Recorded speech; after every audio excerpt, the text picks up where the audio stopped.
దేవునికి మహిమ కలుగును గాక. అందరికి ప్రైజ్ లాడండి. మనకు ఉదయకాలాన్ని బట్టి దేవాది దేవునికి మహిమ ఘనత ప్రభావం కలుగును గాక. ఈ ఉదయకాలం మీతో కలుసుకున్నట్టుకు దేవుడు నాకు ఇచ్చిన కృపను బట్టి ఆయుష్ను బట్టి దేవునికి మహిమ కలుగును గాక. మీరందరూ బాగున్నారని నేను బాగున్నానని నేనైతే నమ్ముతున్నాను. దేవునిలో ఉంటున్నాం కాబట్టి దేవుడు ఆయన కృప నిరంతరం మనకు ఉంచి ఉన్నాడు. ఇందుని బట్టి దేవునికి మహిమ కలుగును గాక. కాబట్టి ఏ విషయంలో మనం భయపడాల్సిన అవసరం లేదు, దిగులు పడకూడదు. యథార్థతను విడిచిపెట్టకుండా ఉండటమే మన యొక్క కర్తవ్యము. నీతి కలిగిన జీవితం జీవించడమే మన బాధ్యత. అవన్నీ మనకి ఏది కావాలో అన్ని దేవుడు చూసుకుంటాడు. ప్రతి భయంకరమైన పరిస్థితి నుంచి కూడా ఆయన తప్పిస్తాడు. మన ప్రమేయం లేకుండా మనకు కొన్ని సమస్యలు మన మీదకి వచ్చినప్పటికీ కూడా వాటి అన్నిటినీ తప్పించుటకు దేవుడు సమర్థుడు అని మనము గ్రహించాలి. ఇందుని బట్టి దేవునికి మహిమ కలుగును గాక. నిరంతరం మనము ఆ యొక్క రిబ్కా పరిశుద్ధ స్త్రీ, ఆమె యొక్క గుణాలు, ఆమెకు ఉండేటువంటి దయని గురించి మనము ధ్యానించాము. ఈ దినం మనం మరి ఒక స్త్రీని చూద్దాము. 1వ సమూయేలు గ్రంథము 25వ అధ్యాయంలో అబిగయలు అనేటువంటి ఒక స్త్రీ ఉంటుంది. ఆమె చాలా అందగత్తని ఆమెకు పేరు. ఆమె చాలా ఉపాయం కలిగిన స్త్రీ అంట. ఆమె చాలా తెలివి కలిగిన స్త్రీ అని ఆమెకు పేరు ఉంది. అంటే దేవుని పిల్లలుగా జీవించే వాళ్ళకి దేవుడు ఏమిస్తాడంటే తెలివిస్తాడు, జ్ఞానం ఇస్తాడు, అందం ఇస్తాడు, సమస్తాన్ని ఆయన అనుగ్రహిస్తాడు. వాటి అన్నిటిని మంచిగా ఎవరైతే ఉపయోగిస్తారో అది ఏమవుతుందంటే రోజు రోజుకి డెవలప్ అవుతుంది. కొంతమంది ఏం చేస్తారంటే వాళ్ళకి ఇచ్చిన తెలివిని, వాళ్ళకి ఇచ్చిన జ్ఞానాన్ని సమస్తము ఈ యొక్క దుష్టత్వానికి ఖర్చు పెడతారు. కాబట్టి వాళ్ళు దుష్టత్వంలో మునిగి తేలుతారు. వాళ్ళతో ఉండేటువంటి సమాజాన్ని కూడా వాళ్ళు అలాగే చేసి దానివల్ల నిష్ప్రయోజనాన్ని పొందుకుంటారు.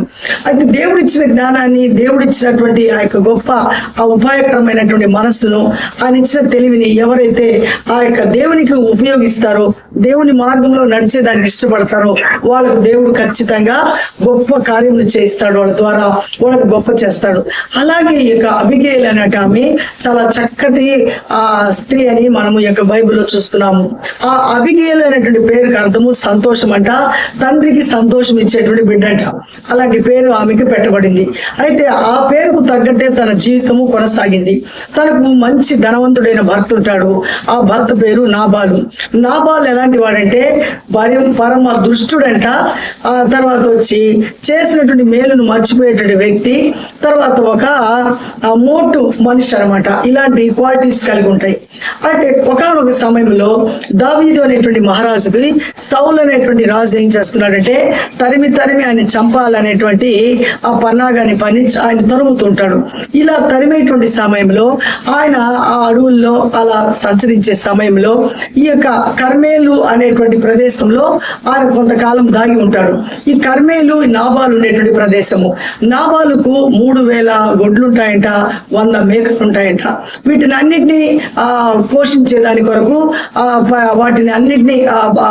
వాటిని మేపేదాని కొరకు కొంతమంది పనోళ్ళు ఉంటారు. వాళ్ళందరూ ఆ ప్రాంతాల్లో వాళ్ళు అలా మేపే సమయంలో వాళ్ళ మీదకి ఎవరైనా దౌర్జన్యంగా వచ్చినా, ఏదైనా పశువులు చంపేదానికి వచ్చినా ఈ దావీదు తరమబడుతున్నాడు. కాబట్టి ఆయనతో ఉండేటువంటి సైన్యము దావీదు ఎన్నో సార్లు వాళ్ళని కాపాడి, ఆ యొక్క పశువుల్ని కాపాడి, వాళ్ళ యొక్క కాపర్లు కాపాడినటువంటి స్థితి కలిగినటువంటి పరిస్థితి. అయితే కొంతకాలానికి ఈ యొక్క దావీదు ఈ అరణ్యంలో తిరుగుతూ కొంత ఆయనకి ఆహారం ఉండదు. ఆ టైంలో ఈ పశువుల కాపర్లకు చెప్తాడు, చూసి మీ యొక్క యజమాని దగ్గరికి వెళ్ళి మేము ఇంతమంది ఉన్నాము, మాకు ఆహారం కావాలని, మాకు కొంచెం ఆహారం తెచ్చిపెట్టు, ఈ విధంగా మేము అడవుల్లో ఉన్నామని చెప్పి పంపిస్తాను. అప్పుడు వెళ్ళి నాబాలుకు చెప్తాడు, అయ్యా పలానా ఆయన మనల్ని ఎంతో హెల్ప్ చేశాడు, ఆయన ఈరోజు ఆకలితో ఉన్నాడు, ఆయనతో ఉండేటువంటి పనివారంతా ఆకలితో ఉన్నారు, కొంచెం మనము ఆహారాన్ని ఇవ్వాలంట అని అడుగుతారు. ఆయన మంచి తాగిన మత్తులో ఉంటాడు. విని దావీదేవుడు అతనికి మనం ఎందుకు ఇవ్వాలని కొంచెం వ్యంగ్యంగా హేళనగా మాట్లాడతాడు. ఈ మాటలు మళ్ళీ ఆ పనుడు వెళ్ళి ఆయనకి చెప్తాడు ఇలా అన్నాడని.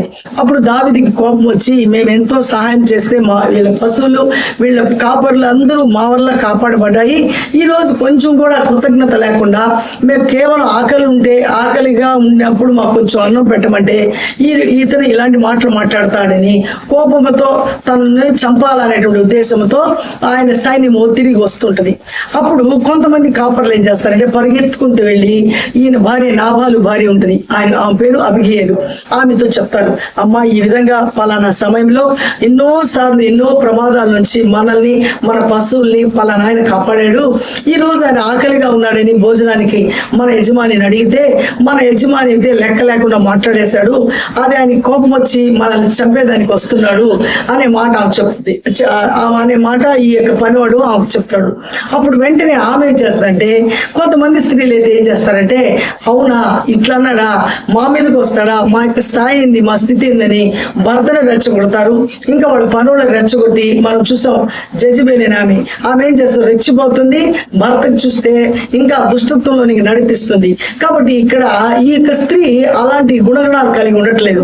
ఆమె విన్న వెంటనే ఏం చేస్తుందంటే, వెంటనే ఆ యొక్క రాజుకు ఎంత ఆకలి ఉంది, ఏమేమి కావాలని కావాల్సినటువంటి ఆహారం అంతా ప్రిపేర్ చేసుకొని తన పనులను తీసుకొని ఆయన వస్తుంటే ఆయనకి ఎదుర్కొని పోయి సాష్టాంగ నమస్కారం చేస్తుంది. ఉన్నతమైన ధనవంతురాలు, గొప్ప ఖ్యాతి కలిగినటువంటి ప్రదేశంలో ఆమె జీవిస్తుంది. భర్త చూస్తే దుర్మార్గుడైనా కూడా ఒక గొప్ప ధనవంతుడుగా ఉంటున్నాడు. అంటే ఒక ధనవంతురాలు యొక్క భార్య ఒక అడవుల్లో తిరుగుకునేటువంటి వ్యక్తికి పోయి పాదాభిషేకము, సాష్టాంగ నమస్కారము చేయరు. ఎందుకంటే వాళ్ళకు కూడా స్థితి స్థాయి ఉందని, వాళ్ళు ఇంకా తగుకు ఇంకా పోయేదానికి వాళ్ళు గొడవలు పెట్టుకున్నాం అనేటువంటి ఆలోచన కలిగి ఉంటారు. కానీ తెలియగలిగిన స్త్రీ కాబట్టి ఆమె ఏం చేస్తుంటే సమాధాన పరుస్తుంది. అయ్యా, నా భర్త తెలుసో తెలియకో ఆ తాగిన మత్తులు అలా అని ఉంటాడు, దయతో క్షమించయ్యా, ఇదిగో నువ్వు చేసినటువంటి పనులన్నీ మా పనివాళ్ళు వచ్చి నాకు చెప్పారు, ఇదిగో ఈ ఆహారం తీసుకోమని తనకు తన పనివాళ్లకు కావలసినటువంటి ఆహారం అంతా ఆమె అక్కడ ఇస్తుంది అనమాట. అప్పుడు దావీదు యొక్క కోపము తగ్గుతుంది. కారణం ఏంటంటే ఇదంతా జరిగిన సంగతి తన భర్తకు తెలియదు, ఇంకా మత్తులో ఉంటున్నాడు. కానీ కొంప కూలిపోతుంటే కూడా పట్టించుకోలేనటువంటి ప్రమాదకరమైన స్థితిలో అక్కడ భర్త ఉన్నప్పటికీ కూడా అదే గృహంలో ఒక పరిశుద్ధమైనటువంటి మనస్సు కలిగి తెలివైనటువంటి స్త్రీగా భార్య ఏం చేస్తుందంటే, తన భర్త మీదకు తన ఊరి మీదకి అలాంటి ప్రళయం రాకుండా ఆ యుద్ధ భూమి అక్కడ నెలకొల్పకుండా ఆమె ఏం చేస్తుందంటే, వెళ్ళి ముందుగానే సమస్యకు ముందు వెళ్ళి ఆమె సాష్టాంగ నమస్కారం చేసి వాళ్ళ యొక్క కోపాన్ని తగ్గిస్తుంది. మరలా ఈ ఆహారం అందించి ఎంతగానో ఆమె దయతో మాట్లాడుతుంది. ప్లీజింగ్ కలిగినటువంటి మనసును ఆమె కలిగి ఉంటుంది. కాబట్టి వెంటనే దావీదుకు ఉండేటువంటి కోపం అంతా అట్లా వెంటనే ఏమైపోతుంటే తగ్గిపోతుంది. కారణం ఎందుకంటే ఆ స్త్రీ చేసినటువంటి ఆలోచన, ఆ స్త్రీ ప్రవర్తించినటువంటి ప్రవర్తన, మంచి ప్రవర్తన ఆమె కలిగి ఉంది. కాబట్టి ఆమె దేవుని దయ పొందుకునింది, రాజు యొక్క హృదయాన్ని దోచుకునింది. రాజు వెంటనే చల్లారబడి ఇంకా ఆయన చేయాలనుకున్నటువంటి ఆ యొక్క ప్రమాదం వాళ్ళ మీదకి రానివ్వకుండా ఆయన వెనుతిరిగి వెళ్ళిపోతున్నాడు. కాబట్టి గొప్ప ప్రమాదం నుంచి ఈ స్త్రీ తప్పిస్తుంది. ఇలాంటి స్త్రీలు మన కుటుంబాల్లో ఉంటున్నారా, మనం అలా ఉంటున్నామా అని మనం ప్రశ్నించుకోవాల్సినటువంటి పరిస్థితి ఉంది. ఎందుకంటే తగువును పెంచే వాళ్ళంగా, గొడవలకు మన భర్తలు పంపించే వాళ్ళంగా, ఇంకా వాళ్ళు ఇట్లా అన్నారు, వాళ్ళు ఒక మాట అంటే మనం 10 మాటలు అన్నారు అని మనము చెప్పే వారంగా ఉంటే ఏమైపోతుంది, కొంప కొల్లేరుగా మారిపోతుంది.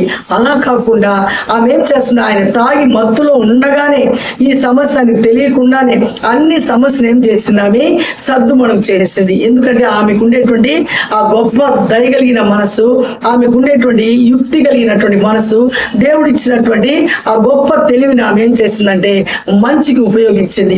కాబట్టి మంచికి ఉపయోగించింది కాబట్టి ఆమె వల్ల ఆమె యొక్క ప్రజలు, తన భర్త అక్కడ కాపాడబడ్డారు. కాబట్టి స్త్రీలుగా ఉండేటువంటి మనము మన కుటుంబంలో ఏదైనా ఎవరైనా గొడవలకు వచ్చినప్పుడు టెంప్ట్ చేసే వాళ్ళంగా, వాళ్ళు ఒక మాట అంటే 10 మాటలు అన్నారు అని మనం చేసి వీళ్ళని తగులుకు పంపించే వాళ్ళగా మనం ఉండకూడదు.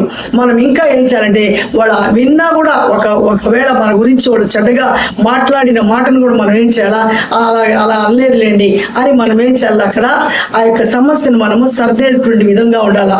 అందుకే ప్రభు అయిన యేసుక్రీస్తు అంటాడు ఆ మత్తయి సువార్త 5వ అధ్యాయంలో, సమాధాన పరచువారు ధన్యులు, వారు దేవుని కుమారులు అనబడుదురు అనేటువంటి మాటను మనం చూస్తున్నాం. కాబట్టి ఇక్కడ సమాధాన పరుస్తుంది. ఎవరికి? తన భర్తకు, తనకు, దావీదుకి సమాధాన పరుస్తుంది. ఏదోయా తాగిన మైకంలో ఏదో అనేసాళ్లే, దయచేసి క్షమించు, ఇదిగో నీకు కావాల్సిన ఆహారం తీసుకో అని అక్కడ ఆమె ఎంతో బ్రతిమాలుకుంటుంది. కాబట్టి సమాధాన పరుస్తుంది. కాబట్టి ఆయన వచ్చి వీళ్ళని చంపకుండా, ఆయన కక్ష తీర్చుకోకుండా అక్కడ ఆమె ఏం చేస్తుందంటే దాన్ని ఆపుతుంది. అలాంటి గుణ లక్షణాలు ఈరోజు మనము కలిగి ఉండాలా. మన వల్లైతే కాదు, దేవుని ఆశ్రయించినప్పుడు, దేవుని మీద ఆధారపడినప్పుడు ఇలాంటి గుణాలన్నీ దేవుడు మనకు అనుగ్రహిస్తాడు. ఇలాంటి గుణాలను మనం పొందుకోవాలని మనం ప్రార్థిద్దాము. మన వినికిల్లో దేవుడి ఉదయకాలం ఇచ్చిన మాటలను దేవుడు సమృద్ధిగా దీవించును గాక. ఆమేన్. మహోన్నతుడా, జీవం కలిగిన దేవ, జీవాధిపతి మీకు స్తోత్రం నాయన. నీ మహాకృపలో ఈ ఉదయకాలం నాయన గుణవతి అయినటువంటి అబిగేలు గురించి మాకు తెలియజేశారు. అబిగేలు భర్త అయితే మోటివాడైనప్పటికీ, ఆయా పరమ చండాలుడైనప్పటికీ నా తండ్రి, ఆమె అయితే మంచి గుణాన్ని కలిగిన ఆయన. ఇదిగో దావీదైతే వాళ్ళ మీద కోపగించుకొని వాళ్ళందరినీ సంహరించాలని బయలుదేరి వస్తుండగా ఆ మాట విని వెంటనే నాయన ఆయన కావాల్సినటువంటి ఆహారాన్నంతా ప్రిపేర్ చేసుకుని ఆయన దగ్గరికి వెళ్ళి సాష్టాంగ నమస్కారం చేసి తన భర్తను క్షమించమంటుంది, తనను క్షమించమంటుంది. ఇదిగో కోపాన్ని తగ్గించుకోమంటుందయ్యా. అవునయ్యా, సమాధాన పరుస్తుంది. ఇలాంటి గుణ లక్షణాలు ప్రభా మా అందరికీ దయచేయండి. మేము నాయనా మనుషులను చూసి వాళ్ళు ఒక మాట అన్నప్పుడు మేము 10 మాటలు అనగలము అనేటువంటి మనసును మేము కలిగి ఉండకుండా, దేవ ఒక మాట అన్నా కూడా పడేవారంగా సమస్తాన్ని మీకు అప్పగించిన ఆయన మీ శాంతిని, మీ సమాధానాన్ని మేము పొందుకుంటూ నీకు మహిమార్థకరంగా జీవించేటువంటి మహాస్థితిని మా అందరికీ అనుగ్రహించమని, వీడియో చూస్తున్న బిడ్డలను వాళ్ళ కుటుంబాలను దర్శించి వాళ్ళ అవసరతలు అక్కర్లన్నీ మీ మహిమను తీర్చి సమస్త కృపలకు నాయన పాత్రలు అగుటకు సహాయం చేయమని, మరలా మీ చిత్తమైతే నాయన మేమందరం కలుసుకునే పర్యంతరం దేవా అయ్యా నీకు నాయన నీ దయలో మమ్మల్ని బలపరచమని యేసయ్య పరిశుద్ధ నామములో అడిగి ప్రతి మాలు వేడుకుంటున్నాం పరమ తండ్రి. ఆమేన్, ఆమేన్. అందరికీ ప్రైజ్ లాడండి. షాలోమ్. దేవుడు మనకు తోడే ఉండును గాక. షేర్ చేయండి, తప్పకుండా లైక్ చేయండి. తర్వాత మీరు ఇంకా సబ్స్క్రైబ్ చేయకపోతే చేయండి. అనేకులకు మన ఛానల్ గురించి తెలియచేసి దేవుని యొక్క రాజ్యాన్ని కట్టేదానికి మీరు పాలిభాగస్తులు అవుతారని నమ్ముతున్నాను. మనం మరలా కలుసుకునే పర్యంతరము దేవుని యొక్క మహాకృప మీకు నాకు తోడుగా ఉండును గాక. షాలోమ్. ఆమేన్.